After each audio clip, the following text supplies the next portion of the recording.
Hello dear students, welcome in your English class. I am Ashutosh Pandey from Jagatjit Inter College, Ikona Sravasti.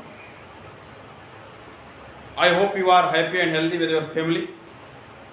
I welcome you. Today's topic belongs to 12th class poetry, lesson 7, from the passing of author, composed by the great English poet Alfred Lord Tennyson. The present poem is a fine creation of the great poet Alfred Lord Tennyson. In this poem, the poet presents the last message of King Arthur. The King Arthur was a great king of England. He was also the founder of the Round Table Society. Once the King Arthur was badly wounded in the battlefield. His favorite follower Sir Bedivere was present there.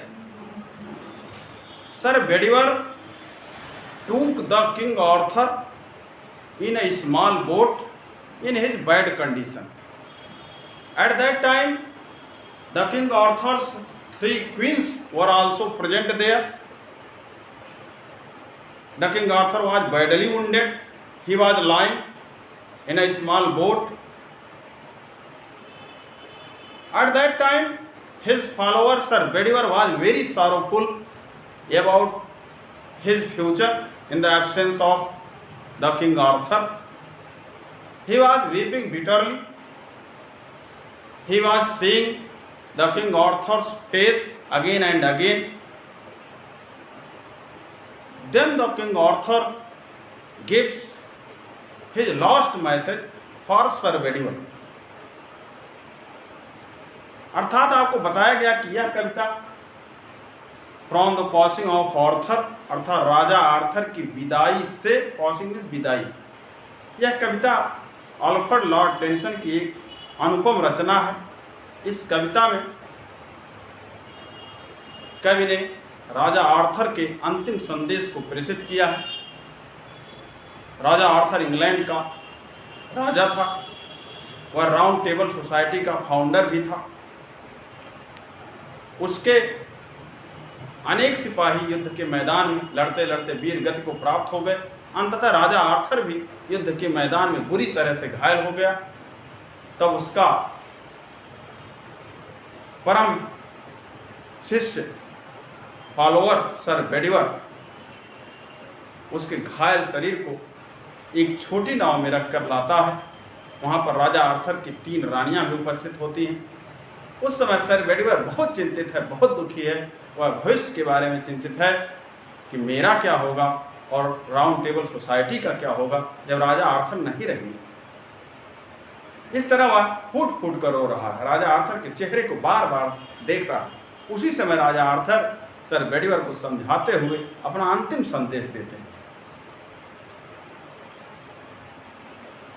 This video is the part first of this lesson.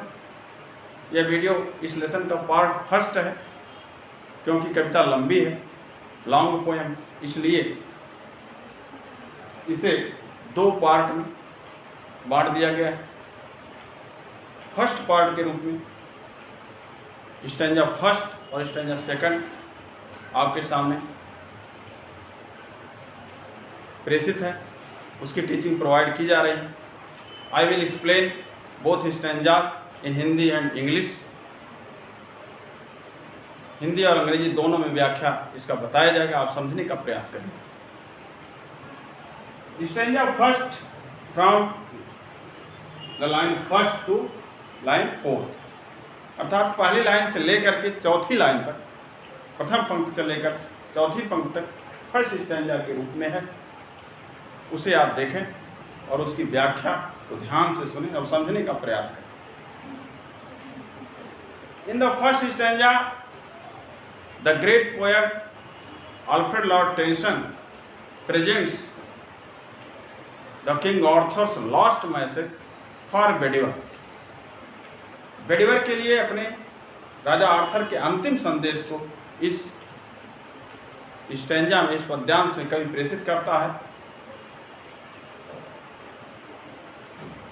And लिखा है, and slowly answered, slowly में धीरे से, answered उत्तर दिया, Arthur Raja Arthur, from the barge, छोटी नाव से, barge में छोटी नाव, small boat.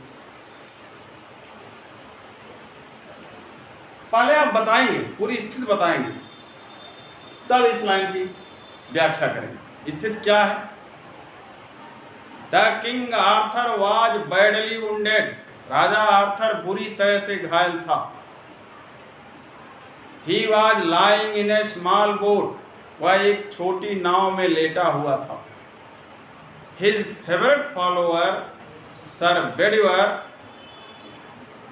And his 3 queens were present there, उसका प्रिय शिष्य सर बेडिवर और उसकी 3 रानियां वहां उपस्थित थी।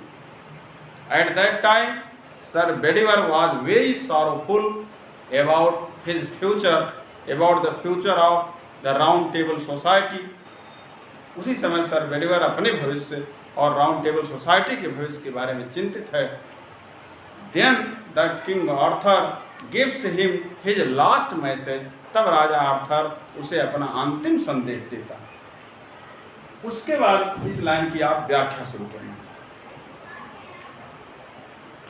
तो अंतिम संदेश राजा आर्थर देता है, तो कहां से देता है? उसी नाव से जिस नाव में उसके शरीर को घायल अवस्था में रखा गया। तो the king Arthur replies from the small boat, the king Arthur gives sir Bedivere his last message from the small boat. अर्थात छोटी नाव से राजा आर्थर सर बेडिवर को अपना अंतिम संदेश देता, अर्थात उसके प्रश्नों का उत्तर देता, रिप्लाई करता। क्या कहता है राजा आर्थर? कहता द ओल्ड ऑर्डर चेंज है, पुरानी प्रथा बदल जाती है। ऑर्डर मीन्स प्रथा, सिस्टम, व्यवस्था, चेंज मीन्स चेंजेस, बदल जाती है। पुरानी प्रथा बदल जाती है। कैसे बदलती है? यील्डिंग, प्रदान करते हुए, गिविंग, देते हुए, प्लेस, स्थान, टू न्यू, नए को, अर्थात नई प्रथा को। यानी पुरानी प्रथा नई प्रथा को स्थान प्रदान करते हुए बदल जाती है।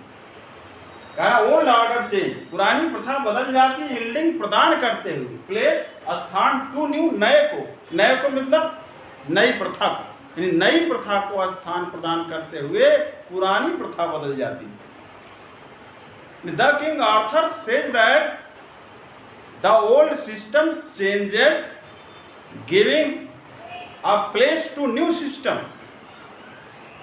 It means the new system takes place on the place of old system. यानी नई प्रथा पुरानी प्रथा का स्थान ग्रहण करती है और पुरानी प्रथा नई प्रथा को स्थान देते हुए बदल जाती है। Because changing is the law of nature. The King Arthur wants to say that changing is the law of nature. Raja Arthur कहना चाहता है कि परिवर्तन शाश्वत है, परिवर्तन प्रकृति का नियम है। इट इज मस्ट, यह होना ही है। ही फर्दर से जो आगे कहता है कि एंड गॉड फुलफिल्स, ईश्वर ही पूरा करता है। God is great, God is the supreme power of this world, God is the most powerful. वो कहता गॉड फुलफिल्स, ईश्वर ही पूरा करता है। हिमसेल्फ, खुद ही, स्वयं ही, इन मेनी वेज, कई तरह से, मेनी वेज मीन्स कई तरह, अर्थात यहाँ की व्यवस्था को, इस संसार की सारी प्रथा को, व्यवस्था को ईश्वर ही स्वयं कई तरह से पूरा कर देता है, उसे प्यूरिफाई कर देता है, फुलफिल कर देता है। The king Arthur wants to say that God himself purifies the system of this world in many ways. God fulfills the system of this world in many ways.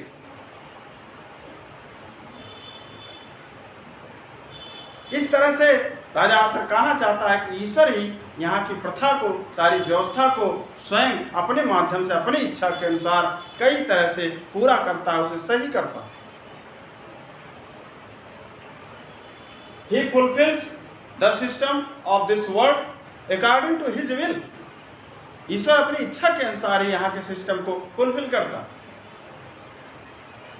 आगे लिखा, लेस्ट कहीं ऐसा न हो कि, लेस्ट मीन्स कहीं ऐसा न हो कि, अर्थात यह भय रहता है कि, इट इज फियर दैट, ऐसा भय बना रहता है कि, क्या भय बना रहता? वन गुड कस्टम, कोई अच्छी प्रथा, कस्टम मीन्स प्रथा, सिस्टम, ट्रेडिशन, रीति रिवाज, शुड करप्ट द वर्ल्ड, संसार को बर्बाद न कर दे। करप्ट मीन्स बर्बाद कर देना, वर्ल्ड मीन्स संसार को।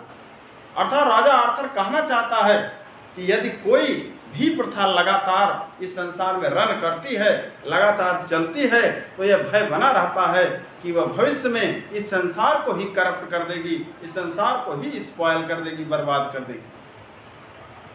The King Arthur wants to say that if any good custom, if any good tradition runs continuously in this world, it may turn into evils. It may spoil this world. यदि कोई भी अच्छी प्रथा लगातार इस संसार में रन करती है तो निश्चित रूप से वह इविल्स में टर्न हो जाएगी, अर्थात बुराइयों में तब्दील हो सकती है। It may turn into evils, अर्थात यह प्रथा बुराई में तब्दील हो सकती है। और यह प्रथा लगातार चलती है तो निश्चित रूप से it may corrupt this world, it may spoil this world, यह इस संसार को करप्ट कर सकती है, स्पॉयल कर सकती है, बर्बाद कर सकती है। इट इज फियर, यह भय है, यह भय बना रहता है। Thus the King Arthur makes clear that changing is must, changing is the law of nature. It is necessary to maintain the world. इस तरह से राजा आर्थर सर बेडीवर को अच्छा संदेश देता है। This stanza has a beautiful personification, एक सुंदर मानविक अलंकार का प्रयोग किया गया है। जैसा कि old order change yielding place to new, पुरानी प्रथा नई प्रथा को स्थान देते हुए बदलती है। स्थान देने का काम मानव कर सकता है, इसलिए यहाँ मानविक अलंकार का प्रयोग पर्सोनिफिकेशन का यूज किया गया। इसी तरह लास्ट में one good custom should corrupt the world, अच्छी प्रथा संसार को बर्बाद करने का काम मानव कर सकता है। यहाँ भी मानविक अलंकार का प्रयोग हुआ। इस तरह से अब आप second stanza from line 5th to line 8, अर्थात 5वीं पंक्ति से लेकर 8वीं पंक्ति तक स्टैंजा सेकंड के रूप में दिया गया है, उसे आप समझने का प्रयास करें। I will explain it in both Hindi and English. The king Arthur further says, Raja Arthur आगे कहता है, क्या कहता है? कंफर्ट दाई सेल्फ, स्वयं में धीरज रखो। यहाँ कंफर्ट का मतलब पेशेंस, धैर्य, धीरज, पेशेंस। कारक कंफर्ट दाई सेल्फ माने स्वयं में। राजा आर्थर सर बेडीवर को सलाह देता है कि स्वयं में धीरज रखो। The King Arthur advises Sir Bedivere that he should have patience in himself. उसे स्वयं के अंदर धैर्य रखना चाहिए। Patience is the most powerful weapon. धैर्य सबसे शक्तिशाली हथियार। वही कहना चाहता है कि कंफर्ट रखो, धैर्य रखो। फिर आएगा हॉट कंफर्ट, क्या आराम है, क्या सुख है, क्या राहत है इन मी, मेरे अंदर। अर्थात वो कहना चाहता है मेरे लिए तुम रो रहे हो, मेरे अंदर क्या सुख पड़ा हुआ, तुम मेरे पीछे क्यों रो रहे हो? मेरे लिए क्यों चिंतित हो? तो वह पूछता है कि मेरे अंदर क्या सुख है। यानी he wants to ask what relief is in him, what comfort is in him. He wants to ask sir Bedivere, वह सर बेडीवर से पूछना चाहता है कि उसके अंदर क्या सुख है। Why is he weeping for him? और उसके लिए क्यों रो रहा? फिर आगे कहा I have lived my life, मैंने अपना जीवन जी लिया है। राजा आर्थर कहता है कि I have lived my life, मैंने अपना जीवन जी लिया, बिता लिया। The King Arthur says that he has spent his life, he has lived his life, उसने अपना जीवन बिता लिया है, व्यतीत कर लिया है, जी लिया। आगे कहा and that which I have done, कहा और वह जो मैंने किया है, डन मीन्स किया है, वह कहना चाहता जो कार्य हमने किया है, अर्थात उसने बहुत से कार्य भी किया है अपने जीवन में, उसका वर्णन कर रहा है। वो कहता जो कार्य मैंने किया है। फिर आगे कहा मेक ही विद इन हिमसेल्फ, उसे वह स्वयं ही, यहाँ ही है ईश्वर, कैपिटल लेटर में लिखा है ईश्वर, गॉड, विद इन हिमसेल्फ, स्वयं ही, उसे ईश्वर स्वयं ही मेक प्योर, सही कर देंगे, शुद्ध कर देंगे। कारण जो कार्य उसने अपने जीवन में किया है उस सभी कार्यों को ईश्वर स्वयं ही प्यूरिफाई कर देगा, ईश्वर स्वयं ही सही कर देगा। वह इच्छा करता। यहां पर ऑब्जेक्टिव सेंटेंस का यूज हुआ है may he within himself make pure, ईश्वर स्वयं ही उसे सही करे। इच्छा सूचक वाक्य। राजा आर्थर कहना चाहता है कि उसने अपने जीवन में जितने भी कार्यों को किया है वह चाहता है कि ईश्वर स्वयं ही उन सभी कार्यों को सही कर दे। इसीलिए कहा कि I have lived my life, मैंने अपना जीवन जी लिया है, and that which I have done, और जो मैंने किया है, may he within himself make pure, उसे वह स्वयं ही शुद्ध कर दे, अर्थात ईश्वर उसे स्वयं ही सही कर दे। And the King Arthur wants to say that he had spent his life and he had done many works in his life, and his all works will be purified by the supreme power God. He wishes that the supreme power God will purify his works. वह इच्छा करता है कि ईश्वर, सर्वशक्तिमान ईश्वर ही उसके कार्यों को purify करें। He wishes that God would purify his works. वह इच्छा करता है कि ईश्वर ही उसके कार्यों को प्यूरिफाई करेंगे। God will examine his works. ईश्वर उसके कार्यों का परीक्षण करेंगे, अच्छा है या बुरा है उसका निर्णय करेंगे और उसे प्यूरिफाई भी कर देंगे, सही भी कर देंगे। फिर आएगा बट दाऊ, लेकिन तुम, राजा आर्थर ने कहा लेकिन तुम। राजा आर्थर कहना चाहता कि ईश्वर को ही सब कुछ करना है, लेकिन तुम रो रहे हो। तो क्यों रो रहे हो? ईश्वर को ही सब कुछ करना है तो तुम क्यों रो रहे हो? God is the supreme power of this universe. He will do all works. He will purify all the system. Then, why he is weeping? Why he is worried? Why he is sorrowful?